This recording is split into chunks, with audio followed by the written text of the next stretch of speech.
with the support of the CIA. Moment, I need just give my agreement to, I just got this signal that you are recording it, and I had just agreed on it. So at that time, of course, I was very much critical from far away. And I know that in Europe, we see America time and again a little bit different. The first Bush era was different than Obama, then Trump. Now again, we are very happy with the new administration, but it's also a political, or let's say a different political attitude we have in Europe. And this is a kind of abrupt change in America is strange to us. Now, Gerald, just to set the context, does everybody here know that Gerald worked for the WDR German news outlet, correspondent to New York? Just to set that background, he's worked a lot with German-American relations, just in case anybody wasn't aware. Yeah. Okay. So maybe others might also add some personal impressions to this. Was just our warming up with our feelings before and after. So I really had nothing in terms of the background when my German education just came through high school. So you learn holidays, traditions, and that kind of laid the groundwork. But what a surprise, what a difference when you land your feet into Dortmund for the first time at the age of 16 and you look around. There are no mountains, there are no leather pants, maybe a lot of beer drinking or currywurst, but a bit of beer drinking. Yeah.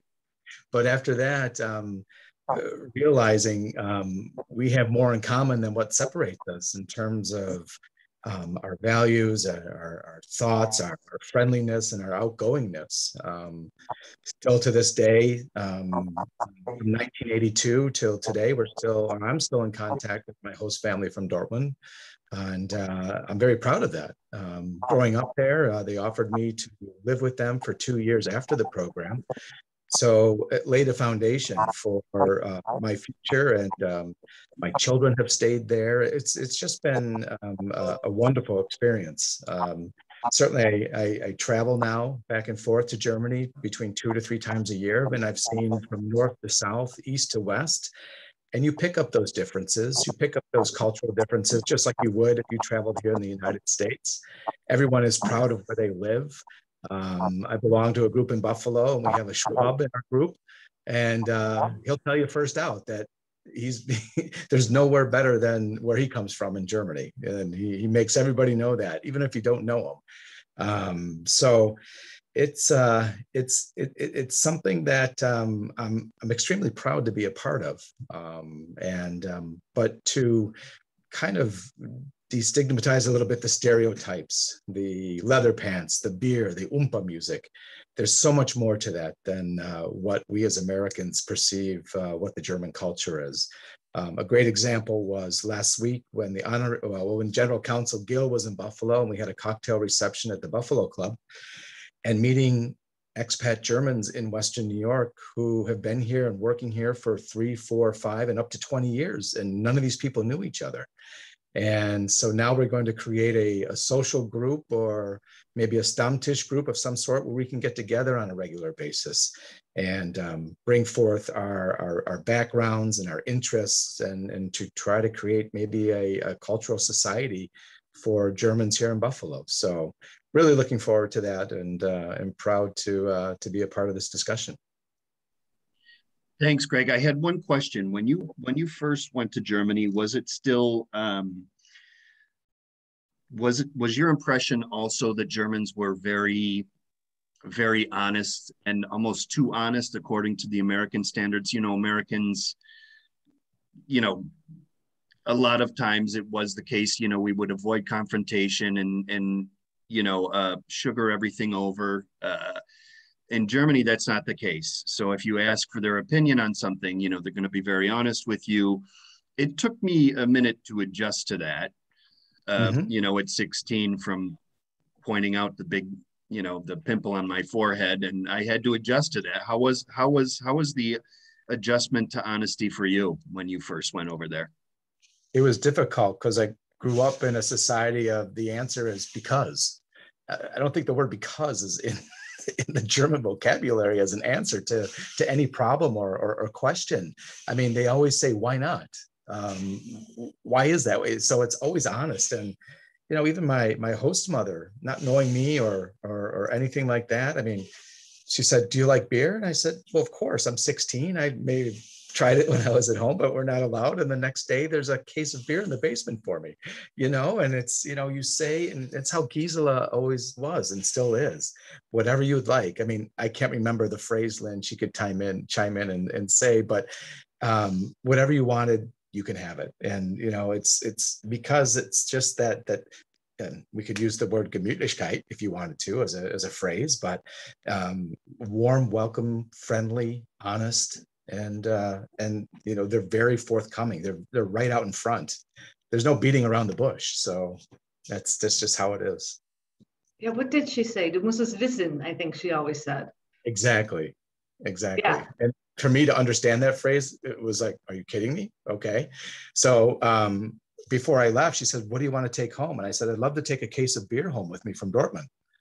And she, how are you going to do that? You can't take it on the plane. So she helped me pack up 24 cans in a cardboard box. We wrapped it in paper, and almost the entire top of the package was stamps.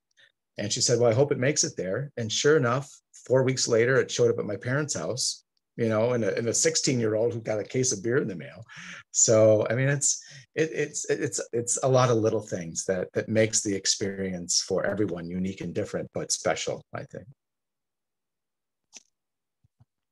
You know, I'm wondering how different it is now with the advent of social media, the internet, for a student or the younger generation to kind of get into the Germans, or the Germans getting into the Americans, with film and everything. I mean, right now we're celebrating Halloween, and in Germany, when I was there was never Halloween. There wasn't a thing. And now slowly, I think, and Fabian and Gerhard, maybe you can speak to this. Halloween, is that a bigger thing now, or are you participating in that? Can't hear you. Okay, now? Yeah. Can you hear me now? Okay. Yeah. The American culture always comes over to Europe. You can't avoid it because Hollywood has flooded our cinemas, and American music is in our radios. And so we have also got all the American traditions like Halloween or St. Valentine's, which was never a special day in Europe. But now, at the moment, I'm again in Italy, my second home, and even in Italy, they are going to celebrate this weekend Halloween. And they have San Valentino, St. Valentine's Day, as in Germany. And we are all a little bit wondering how it is possible that all these kind of American traditions come over to us. Because I think America is still very attractive for the Europeans as a raw model of life or lifestyle, and to be easily adapt certain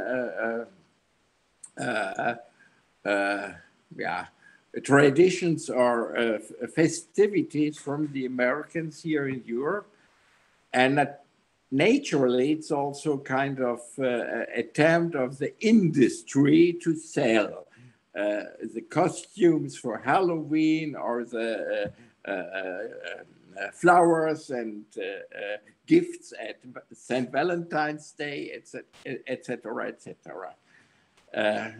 That's true. But I wanted to come back also to one remark of Greg, who has said this kind of straight forthcoming attitude. That was something I had to learn when I lived in America, in New York, because we in particular as a political journalist, I started often and very quickly also discuss politics in a social event.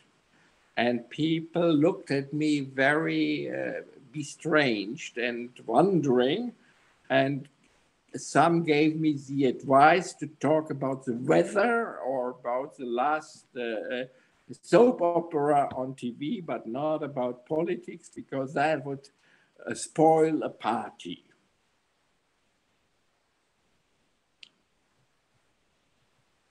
Yeah. Where does that come from?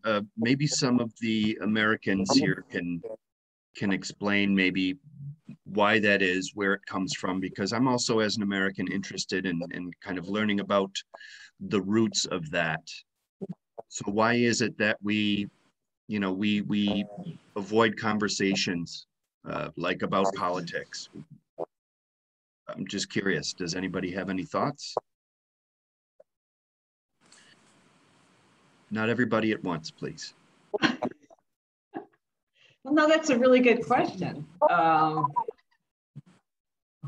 Yeah, I don't know. I was always told you don't talk about religion and politics. That's just wasn't, on the docket in polite conversation. And once I did go to Germany, I realized, you know what, I can talk about that and I can be more blunt. And I think in part that comes from the language too. When I speak German, I find I am much more blunt and much more forward speaking to people and saying what I feel than I do in English. And it may be because I don't have all the words, so those blunt words come out, but I feel much more comfortable in German speaking to anybody really, and saying how I feel or asking questions that are more direct. So I don't know if that lies in the language. It's both language and culture. I don't know. I have an idea, because I think America was always a melting pot of different religions, of different ethnics, of different people from all over the world who came to America, and they wanted to avoid any kind of arguing or splitting of the society, and therefore they avoided things like religion and politics. While we had in Europe we had a common culture, we had a different history, and in this situation we can discuss also very openly about different political opinions, but still drink a beer together and are good friends, because I see this kind of former bipartisanship, which was for many, many years a rule in the Congress, is gone, and the society is more polarized, and people start to argue very aggressively. It would have been better they wouldn't discuss politics anymore, because the American tradition not to talk politics had helped them to stay together in certain situations. And now you leave this old tradition and start to argue very aggressively sometimes. I mean, not you personally, but the American society. That's my observation at the moment. Yeah, it seems to get very emotional. I mean, yeah, it depends on who you're having a conversation with. Yeah, sure. If I compare it to conversations with Germans, it seems more to be more emotionally charged, such conversations, because we identify with our beliefs, and for us that's something we feel the need to defend. We feel very passionate about, I think. Does anybody else have any? Yeah, I would agree with that. I had lived there with my family from 2011 to early 2014. And when I was there, Obama was the president, yet the Germans that I would talk to when they found out I was from the US would love to talk about Bill Clinton. And it just made me laugh. And I thought, you know, and I would just smile, and whatever your political belief was, you didn't get into these heated discussions. And I think that's no longer the case. And I think even here, you know, neighbors can't be neighbors. It seems like if you walk by and there's a sign, it's like, oh, they're one of them. And I don't think it ever used to be that way. But I want to go back to something that Lynn had said earlier about Halloween and such. So when we lived there, our kids were in grade school. And I was so happy. Our kids went to the International School of Dusseldorf. And I was so happy at Halloween when they did trunk or treat. It was the first time I'd ever heard of that, because my kids, October 31st meant one thing. It meant Halloween and trick or treating, and all their friends back home were trick or treating. And what were they going to be? And you could find costumes. You could find stores that had costumes, and you had to go out of your way to find them, but they were there. And it was so fun that the school recognized that, not just from the kids from the US, but everybody got to participate in trunk or treat. And that was terrific. And in turn, I'm going to totally botch how to say it, but we also then participated in some of their festivities. And I remember La Terna, am I saying it wrong, right? They would sing a little song, La Terna, La Terna, and they made these little light lanterns. And so on that day, we got to do something that we had never done before. So I think that sometimes having children experience things with you as you're in a different culture is much more enlightening than maybe just going into Germany. You know, I didn't go there as a kid. I have a different experience than Lynn and Greg, but I found the Germans to be very welcoming. I have probably a handful in 2+ years of being scolded by someone. And it was, you know, just a learning experience. But anyway, I thoroughly enjoyed being there. And I get so excited when I meet somebody from Germany. It's wonderful. Lori, how long have you been in Dusseldorf? I was there for 2 years, a little more than 2 years. Oh, 2 years. Yes, a little more than 2 years. A long time. And it was quite a while ago. So yeah, it was really awesome though. Have you been back since? I have not been back. 2 of my kids have been back, and my husband's been back, but I have not been back. I would love to go, but I'll get there, just not yet. After the pandemic, you can go again. Yes, I plan to. Yeah. One other thing that made me think of changing, you know, Germany changing over time is how I used to get laughed at for taking a cup of coffee with me when I left the house.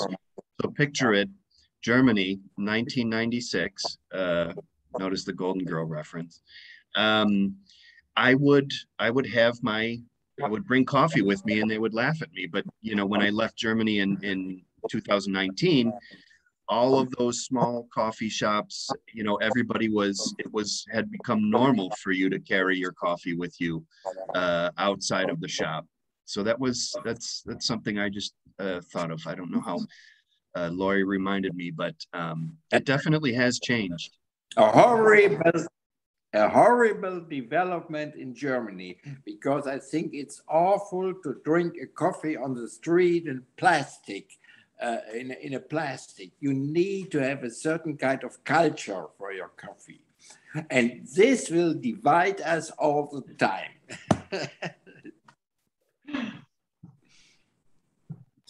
I speak the half Italian. That just makes sure that everybody's on the move. We're all. That's the other thing. I think in a European culture, they set aside time for themselves, time with friends during unique times of the day that we don't have here in the United States. We're always working, busy, before work, after work. And as soon as you look at your watch at 9, 10 o'clock at night, you're it's gone. So your weekend is your only time possibly to connect, where that's what I liked about the European culture, was the fact that we could take a midday break, a morning, and get to the forest and start our day that way. It's just not the mindset here, and it's I think a healthier expression of living than in other countries, where the focus isn't so much on your career as it is on yourself as an individual.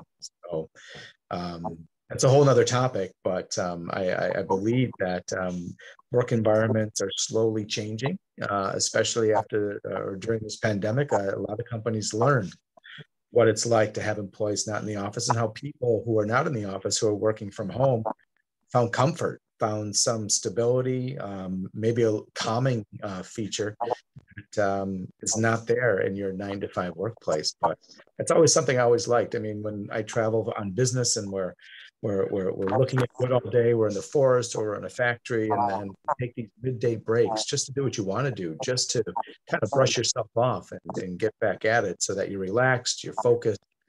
But that's so different here. That brings me to another observation I made in America.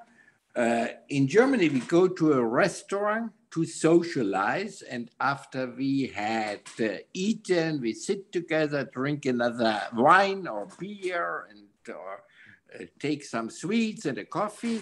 At least a visit in a restaurant takes maybe 2 or 3 hours.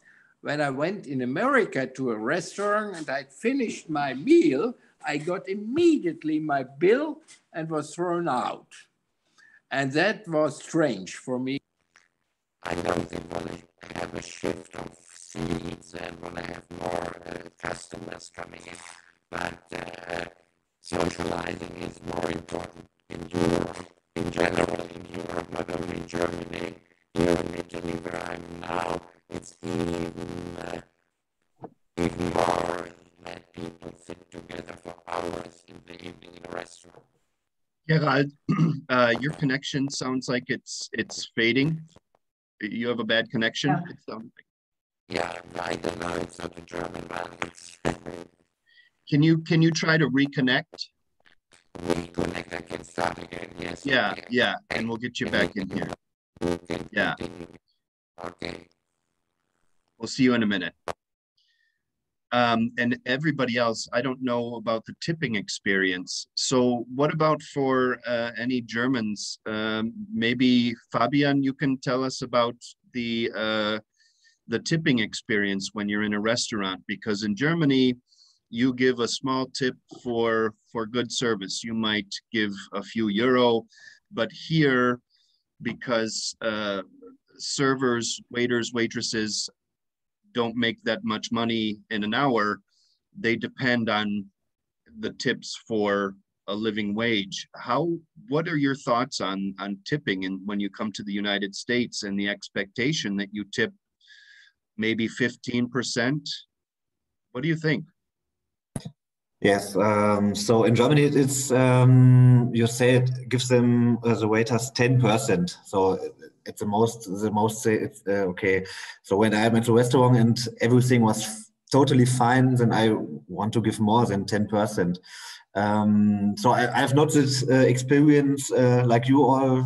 I was just 4-5 times in the United States, but of course was what Gerald Baas said.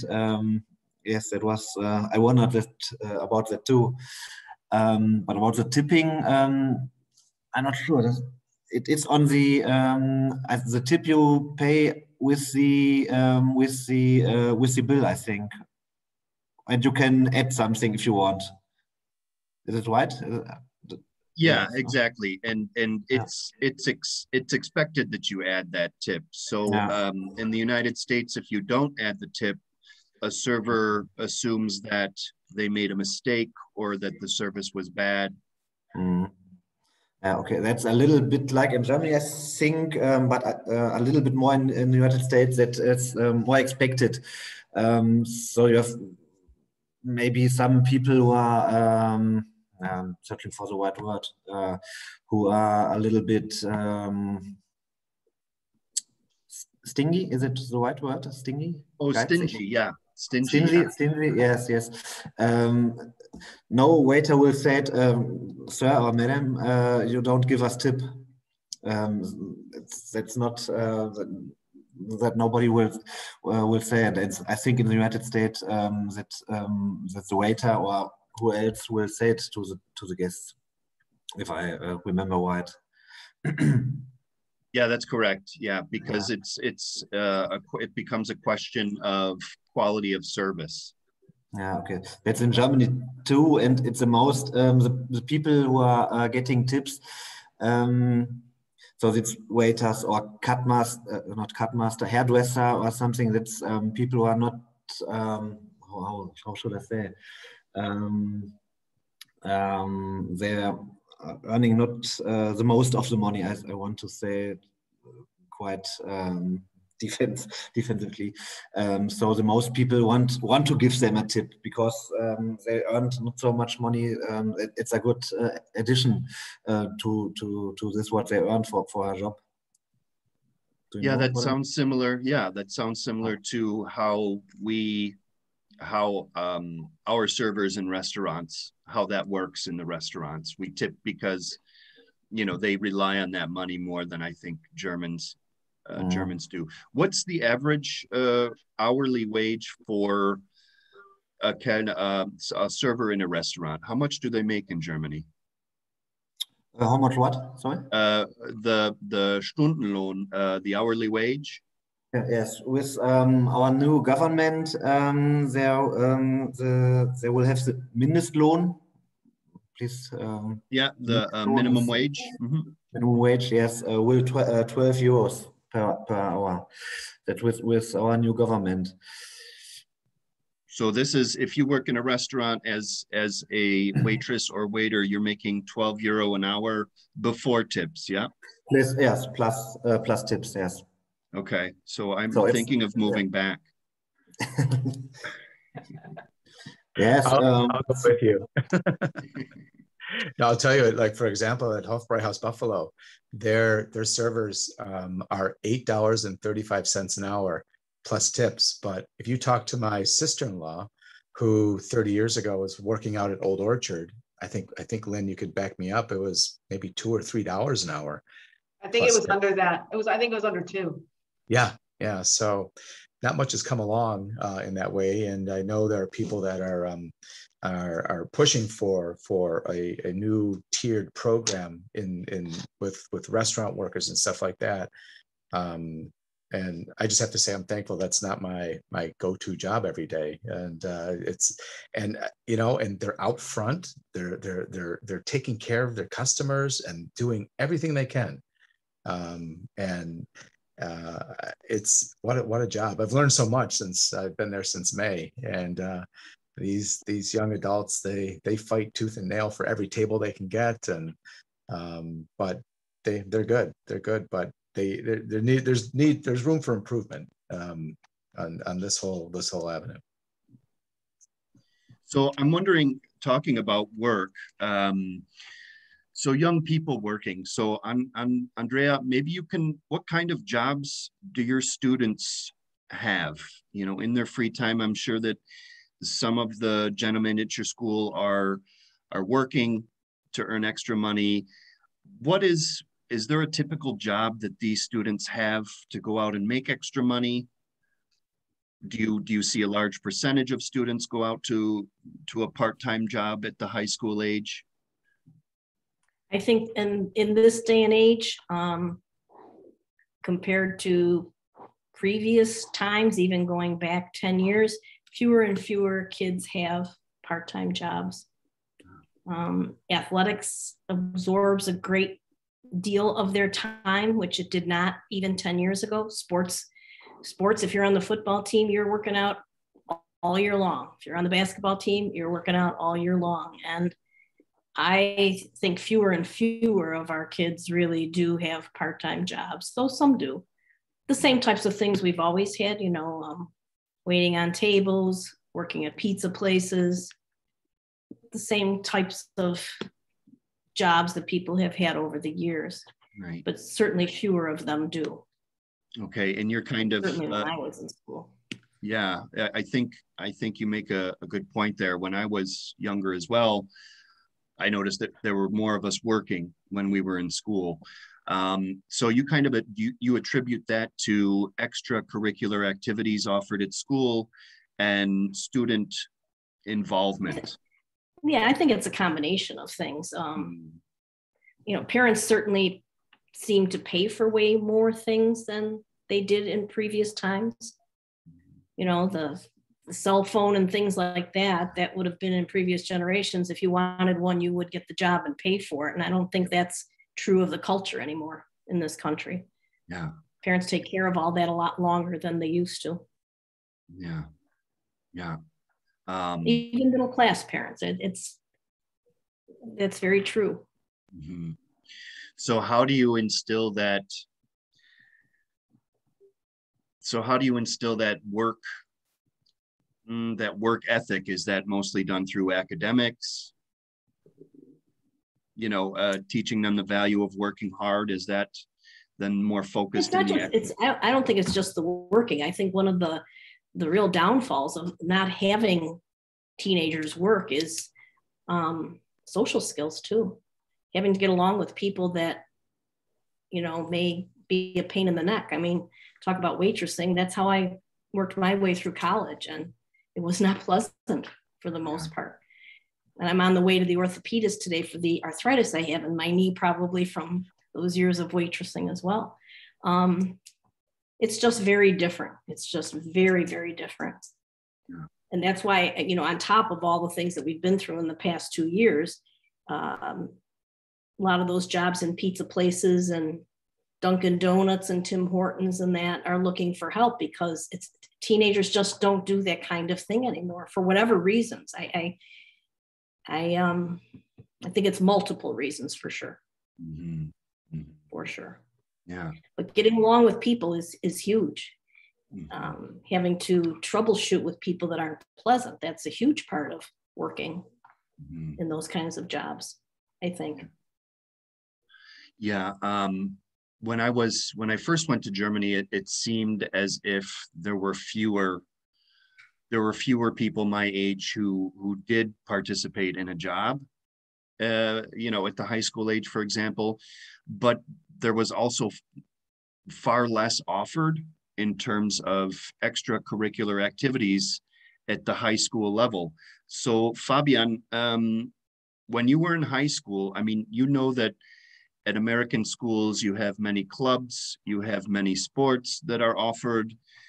How are German schools different in that respect?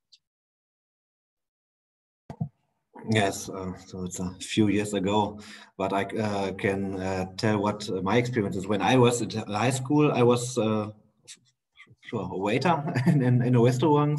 It was called Brauhaus 2. So like Rick, then so I think it's not a good compared to the United States high schools. I have a student actually from Harvard, and when I hear what he is doing in his free time, then I think he has no free time. And that was in my time, it was completely complete different to this. So when I was at high school, I want to go to work for earning money for the weekend and for holiday and so on.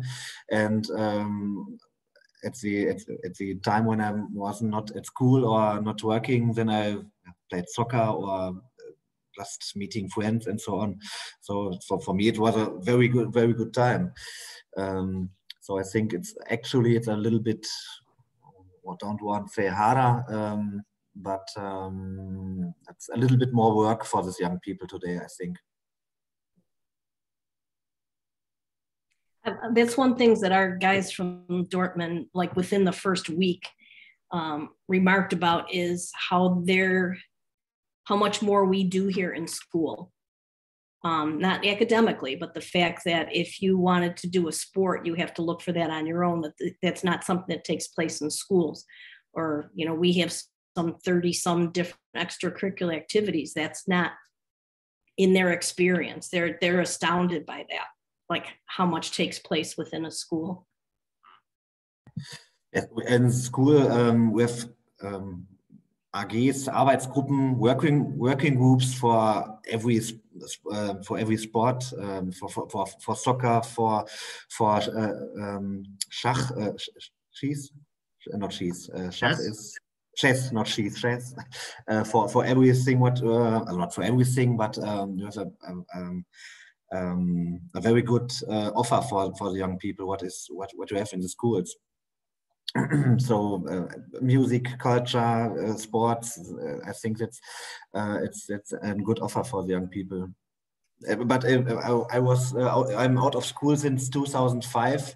I didn't have this offer what people now have. But the good thing, when I want to go to a soccer club, I go to a soccer club here in the near where I live, and played there. It wasn't from my side. It was not that school says you have to do one or two take part on one or two working groups. So that was more whatever I want. But you have some people who don't want to do anything. That's for them. It's not good, I think. Not sure what is your question? Yeah, actually, Andrea, have you noticed any? There's a lot of enthusiasm for what you have to offer as far as free time activities? Yeah, they're loving it. We have one of the guys tried out for the football team, and he's played and he loves it. And they are all now like, I just talked to them a week ago. I had them in my office to see how they were doing. And, you know, I asked them how they liked the football, if they had gone to the game, and they're like, yeah. And I said, do you watch American football back home? And they're like, we didn't before, but we will when we get back. And they never realized how complicated it was. And like, they've learned all the ins and outs of all the plays, and they are so into it. It's amazing. And he wanted to play tennis. And I go, tennis isn't a fall sport. It's a spring sport, and you won't be here then. So he tried out for the football team. I mean, what would you do if you couldn't play tennis? But he loves it. He loves it. And he's had playing time too. He's good.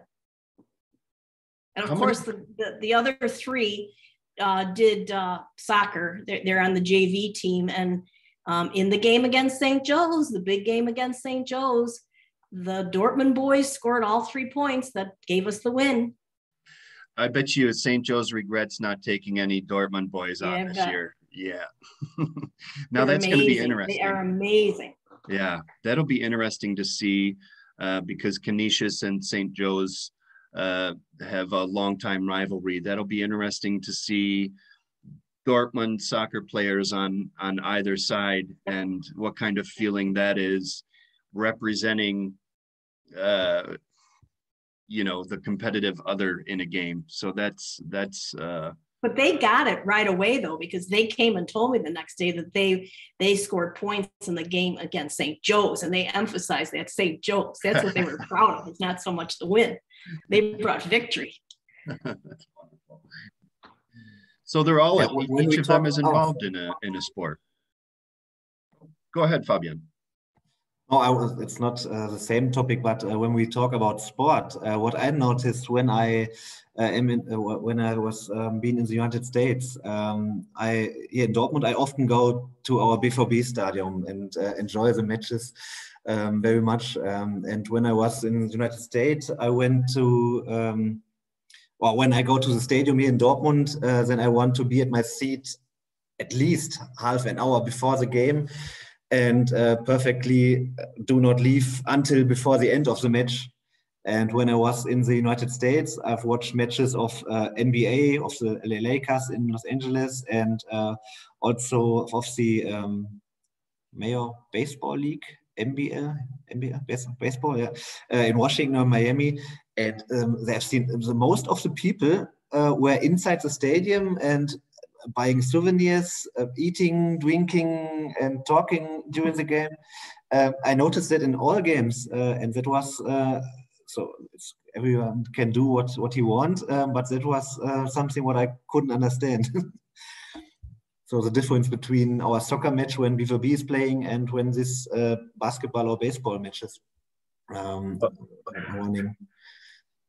Well, Fabian, you'll have to come to Buffalo during the fall. So when the Buffalo Bills are playing, you can get a true experience. I mean, I was at a Bay match, which was very lively, but you have to understand the culture and the party that happens before and even after the games here in Buffalo. It's a total experience. And even if you don't go to the game, it's an experience just to see the excitement, the camaraderie, everybody just getting themselves into a position to get into the stadium to see the Bills play. So that itself is a tour experience alone, I think. Maybe not for students in the case, but maybe for adults. But what a way to experience a whole nother spectrum, because we actually have families from previous programs whose students have brought back jerseys, whether it's hockey or football, but then, or even Fabian will message, hey, we're watching the game tonight. I'm going, well, it's Sunday night football. It's got to be 2 a.m. there when they start. So, I mean, there is a dedicated group, which is nice and fun to see.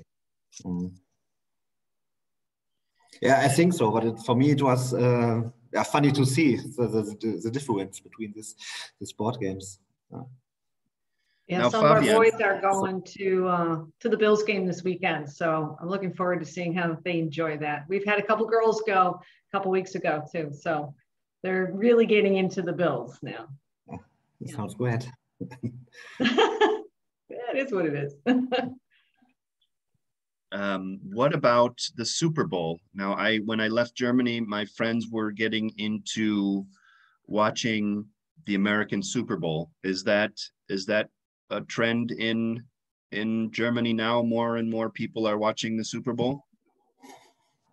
More and more. For me personally, it was interesting when Buffalo Bills, I think there was in the half semifinals, Bills, or quarterfinals, semifinals. I've never seen a whole match, but there are some people, and not less, who are watching this, who are taking the next day after the Super Bowl a free day to watch this Super Bowl. Yes, so a lot of friends in my age are interested in this. Yes, of course, NBA or NHL or baseball not, but NBA. Basketball, especially, it's very much people are interested in it. Yes. Have you been to a Super Bowl party? No, unfortunately not. But I heard only good things about it. Yeah. Very good, thank you. Does anybody else want to share out about particular experiences you might have been thinking of throughout this conversation? Other experiences we haven't mentioned? I do want to put Anna on the spot if she wants to talk, but one thing I keep thinking about, something that's over the years, and I lived in Germany many, many years, that always happened to me was the comparison between the Germans being seemingly cold until you get to know them. It took a long time to get to know people. And once you did, and once they shook your hand and said "du" to you, it was a done deal. They're friends forever for the most part, and confiding in you. And you could call them in the middle of the night and they will do anything for you. Where I've always heard from Germans, the Germans calling Americans superficial. And I've heard that over so many years. And Dan, you know that, right? I mean, you've been there. That we Americans are superficial, will be happy and do everything for you in this minute and promise you the world, and just don't call me tomorrow, kind of thing. I don't know if Fabian, you're like, I think the only German here. I don't know if Maria is German, but if that's something that you have heard about Americans or think about us Americans of being more superficial, oberflächlich, than the Germans. Yes, I think I thought about the first thing that comes to mind about US Americans, and of course that was 2 or 3 things. The one thing is superficial, and but there are 2 other things. It's friendly and helpful. That was this 2 properties I think about. Friendly and helpful because everywhere I was in the United States, New York, Miami, Los Angeles, for example, when I was, for example, in the metro, there was so often people who asked if I need help, where have you to go, do you need help to get the tickets? That happened quite often. It really impressed me. Yes, and I have to admit that since then I've been speaking to people more often at home in Dortmund when I have the feeling that they need help looking for the way or something. So I think it's a good experience for me. Yeah, I think American society tends to expect that Americans do a lot, that we fill our time with things that we love. And I think sometimes that leads to making too many commitments and then not being able to follow through on those. I think that might play a role in that. Yeah, but Americans certainly seem more friendly at first glance. Yeah, but everybody's, the love is everywhere. You see the love everywhere. When we greet one another, we always start out, well, it's nice to meet you. I'm glad to meet you. Where I think the Germans reserve that comment till the end of whatever you're doing. I had an experience where there was a German group in Buffalo, and I said that to somebody, and he says, "Why are you glad to meet me? I don't know you. You don't know me." And right there, it just stopped me in my tracks thinking, well, that's true. But I guess it's just our pleasantries, our way of greeting one another. We, I guess, take for granted. You're true. I don't know who you are. You could be a total, you know what, and at the end, I want to take that back. So, where the Germans are nice, they'll greet you hello, okay, but there's not as many pleasantries up front as there are when you leave. So I think that's one big difference there. Yeah, I've been asked, the American tendency to apologize for everything. I've also been asked, why are you sorry? And I've been forced to think about it, and it's like, well, really, I didn't do you any harm in this or that situation. I out of habit, just say sorry for this or that. Even if, walking through a mall or something in the States, even if somebody comes close to you but doesn't brush you when you're walking, you hear them say, "I'm sorry." And now, having lived in Germany where you kind of have to justify the "I'm sorry," do you really need it or not? I kind of think about, well, it wasn't really necessary to apologize, So I think there's a devaluation by virtue of repetition, in the sense that we kind of overuse "I'm sorry," and Germans, I really don't hear it that often there, but when you do, it's because they feel that they've really, either given you some bad news or something like that. So the "I'm sorry" bit is always something I think about now. Gosh, I can't wait to come back. Yeah, we have about, Fabian, yeah. Sorry, the second time. At my first visit in the United States, I was wondering why everyone, people I've never seen before, asking me if I feel fine. So this is how are you doing? So that's in Germany. That's not. So when you translate it, I think I go to a supermarket where I've never been, and I would ask the employee, "How are you doing? Wie geht's dir?" Would never someone do.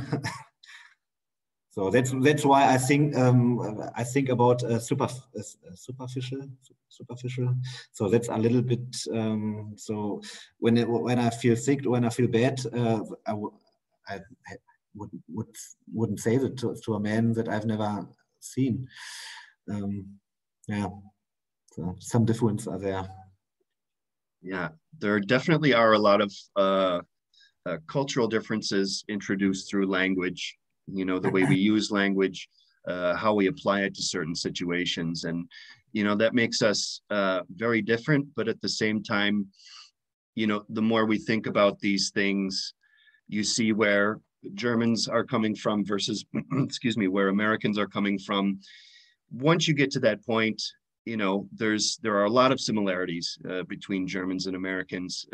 Getting together, talking about what you love about life, talking about those differences in a conversation. In Germany, for example, when you're at a dinner, instead of staying for maybe 2 hours for a conversation, you're there for 5, 6, because that's just one of those differences. But there are a lot of differences to talk about, and a lot of similarities as well.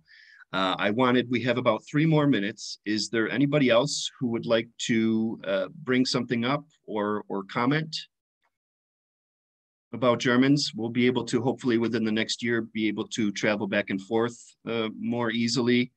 Anybody planning on going to either Germany or the US? December 14th. I'm going in March. March? Yeah, Fabian, I'll be there in March, end of March. Perfect. In March, we are expecting our baby. So maybe I can. First visitors. Congratulations. Congratulations. Yeah. Thanks. Yeah. Okay, everybody. Well, I really appreciate you joining us for this last Wunderbar Together meeting. I'll be on here in case anybody has any questions. But again, thank you for joining us. Is it sunny in Buffalo or Dortmund? I'm assuming it's raining in Dortmund. It's sunny here. It's sunny. Must be nice. Beautiful. Dortmund, the weather was really good, but now it's 7 p.m. so the sun isn't shining anymore. But where are you now, Dan? I'm in Ames, Iowa, at Iowa State University. Yeah, it's been raining for 2 days, but it's been beautiful, and the fall colors are beautiful. They're starting to take down the corn, so you can see a lot farther when you're on a drive. But yeah. So everybody, and we'll see you in December, perhaps, Fabian. Yes, of course. Yeah, I'll be in the city. I will be there. I left a note. I'll come in and see you. Yes, please. Yeah, and Thanks, I mean that sincerely. Okay, well, thank you for joining us, everybody. And have a great rest of your week. Thank you, Dan. Nice seeing you. Thanks, Dan. Thanks again. Nice to see you too. Bye. Bye-bye. I like the stairs behind you, Dan. Those are amazing. Oh, my twisties? Yeah. Yeah. Look at that. I know, isn't that fabulous? How do you get a mattress up there? What the heck? Actually, upstairs, there's a door that goes out the back to a little deck, and then there's a stairway that goes down that. So that's how we got the furniture in. Very nice. Did you turn off the recording? Oh, yeah.